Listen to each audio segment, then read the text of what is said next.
व्यालयज्ञसूत्रमिन्दुशेखरं कृपाकरं नारदादियोगिवृन्दवन्दितं दिगम्बरं काशिकापुराधिनाथ कालभैरवं भजे।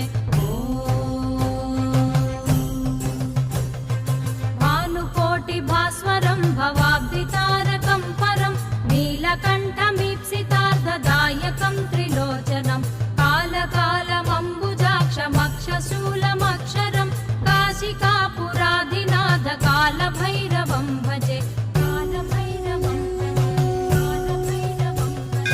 शूलटङ्कपाशदण्डपाणिमादिकारणं श्यामकायमादिदेवमक्षरं निरामयं भीमविक्रमं प्रभुं विचित्रताण्डवप्रियं